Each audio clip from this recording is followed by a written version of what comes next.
Oke,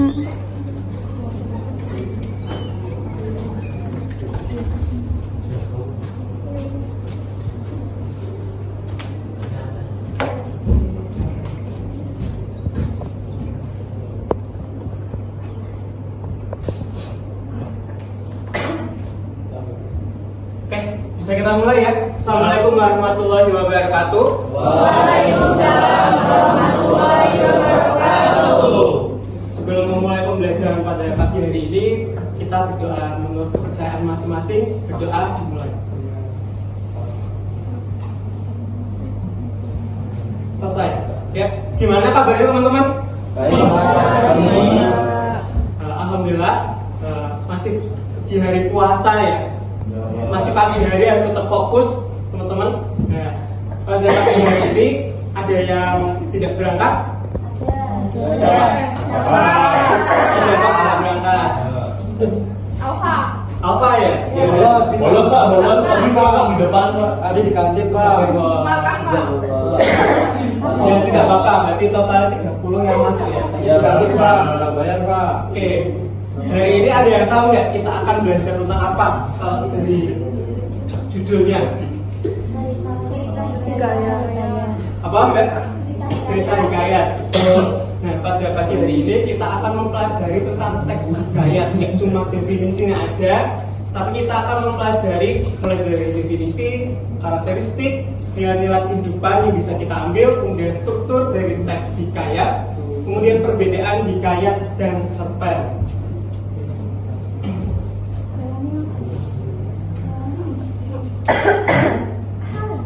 Nah, ngomong-ngomong soal hikayat, ada yang tahu nggak hikayat itu apa?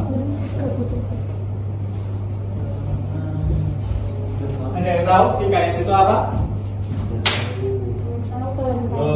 Belum tahu. Jadi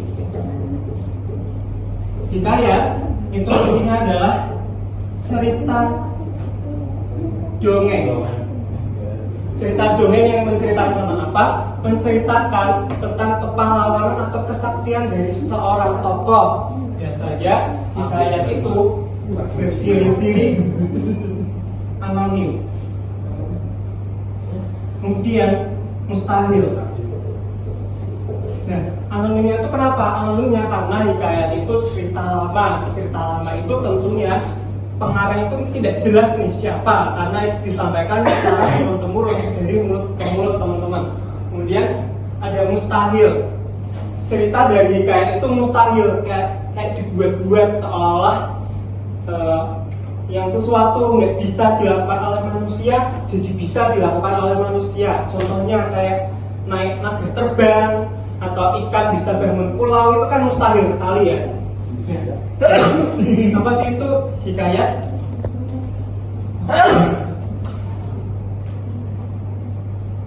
Apa itu hikayat? Hikayat berupa cerita lama tentang kepahlawanan dan kesaktian seseorang. Hikayat itu berisi dongeng dan berisi keajaiban serta kesaktian. Dan pada pagi hari ini kita tidak hanya mempelajari tentang definisi saja. Saya akan membagi teman-teman menjadi 4 kelompok untuk mengulik tentang karakteristik, nilai-nilai, struktur maupun perbedaan hikayat dan teks cerpen. Saya bagi ya, 4 kelompok. Lebih gampang baris ini kelompok 1, baris sana kelompok 2, baris yang depan itu kelompok 3, kemudian yang belakang adalah kelompok 4. Silakan perwakilan kelompok untuk maju ke depan.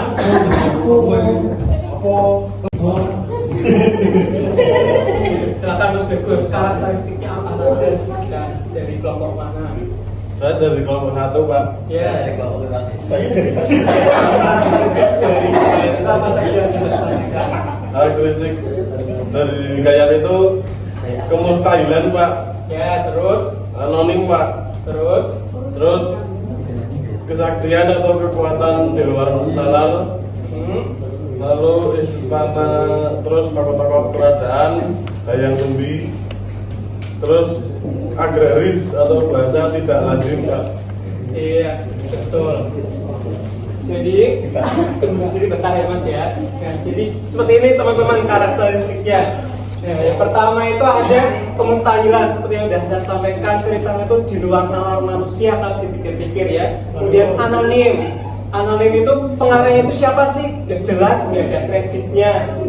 Terus kesaktian. Kesaktian itu menceritakan tentang kekuatan yang dimiliki seseorang. Kemudian istana sentris, yaitu tadi tokoh-tokohnya itu tidak jauh dari keluarga kerajaan. Konflik-konfliknya itu wilayah kerajaan seperti itu. Kemudian ada arkais masuk dan agraris. Oh iya Pak. Arkais itu Pak. ya nggak apa-apa. Arkais itu masuknya bahasa yang tidak lazim digunakan pada zaman sekarang karena hikayat itu menggunakan bahasa Melayu kuno seperti itu. Ya, terima kasih untuk Mas Degus dan kelompok 1. Beri tepuk tangan dong untuk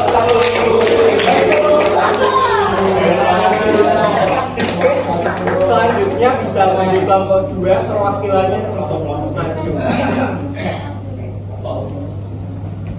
Kelompok 2 ini kalau tidak salah membahas tentang nilai-nilai kehidupan dalam hikayat ya.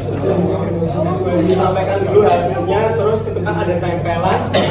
Menurut dari kelompok 2 itu nilai pendidikannya bisa bagian apa? 3. Satunya di mana? Kelompok 3 tadi. Enggak tahu ini banyak sekali kok Pak. Oh, iya. Ya boleh masuk perkenalan. Saya dari kelompok 2 akan mempresentasikan hasil dari diskusi kami. Jadi dalam hikayat Saijan dan Ikan Todas itu terdapat nilai-nilai agama, nilai moral, nilai budaya dan juga nilai pendidikan. Langsung ditempel. Perhatikan ya teman-teman ya. Ya. Terus selanjutnya apa?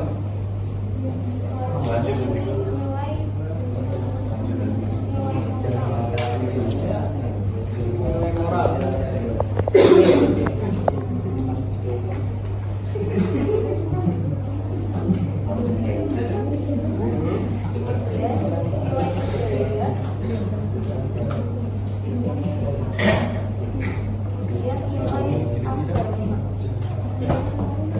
Sisa 1. Baik. Nilai pendidikan. Oke.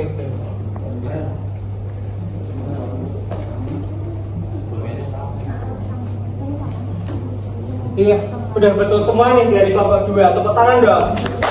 Nah, sini dulu ya, Mek, ya. Nah, ini ada 4 nilai dalam hikayat yang bisa dipelajari. Itu yang pertama nilai budaya. Budaya itu berkaitan dengan kebiasaan seorang masyarakat. Kemudian ada nilai agama, itu berhubungan dengan Tuhan, manusia dengan Tuhannya. Kemudian nilai moral itu berhubungan dengan perilaku manusia baik dan buruk. Kemudian nilai pendidikan itu edukasi. Kalau dari kelompok 2 ini semuanya sudah benar. Nah, nilai budaya itu diambil dari Saijan. Saijan itu kayak sumpah. Kemudian nilai agama itu ditunjukkan pada semedi, seseorang yang sedang semedi. Kemudian nilai moral itu tentang kebaikannya. Kemudian ada nilai pendidikan, edukasi. Tutup, selamat beristirahat. Wassalamualaikum warahmatullahi wabarakatuh.